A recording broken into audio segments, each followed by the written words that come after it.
Let's say that you own your own airplane. So it's a big plane. It's got lots of seats, first class. It's a big airplane. You are the airplane in this analogy. And you're flying at your speed. You're flying at your altitude. You're going where you want to go, doing what you want to do. Things are happening. It's your airplane. It represents your life. And as you go through maybe middle school or high school, college or young adult, somebody invites you to church, Christmas, Easter, and you come. And for the first time, it makes sense that Jesus just really might be the real deal. You decide that you're going to invite Jesus onto your plane.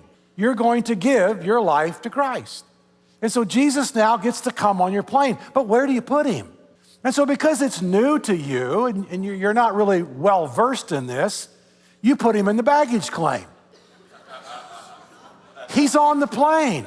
And so you come, Christmas, Easter, you crack open a Bible every now and then. You can't really understand it. And so he's in the baggage. You can't see him. You can't really feel him. He doesn't have a lot of influence, but he's on the plane. You go through life and you have an encounter with God. Something happens. You have a stirring. So you go, well, I got to get him out of baggage. I'm gonna put him on the back of I'm not gonna put him in the first class, but he's gonna be on the back of the plane.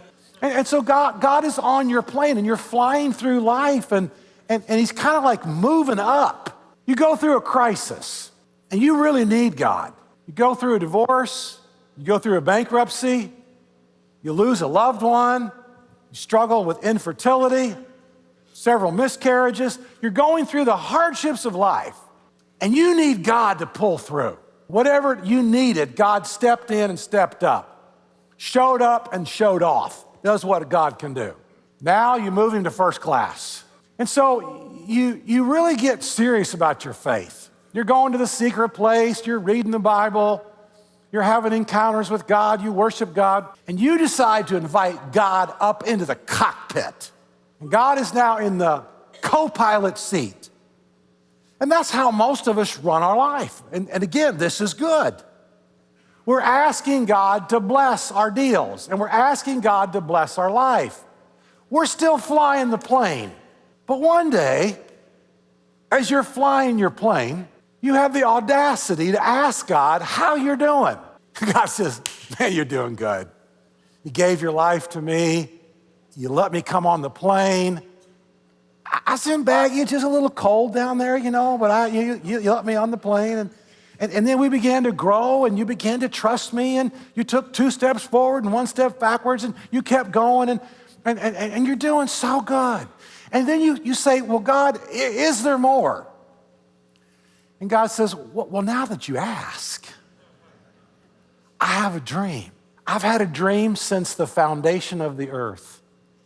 I've had a dream that I get to fly the plane.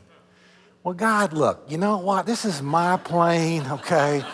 I mean, I bought it, I paid for it, and God goes, okay.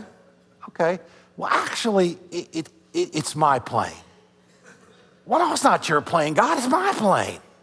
This is my body, this is my soul, this is my spirit. God's going, well, actually, Kurt, you may not know this, and you're a little narcissistic in your ego, and you think you got it all together. But Kurt, I just want you to know, I actually designed the plane.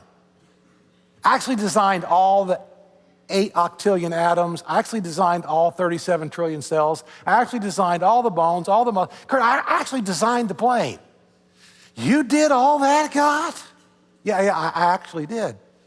And I have a dream that I get to be the pilot of your life.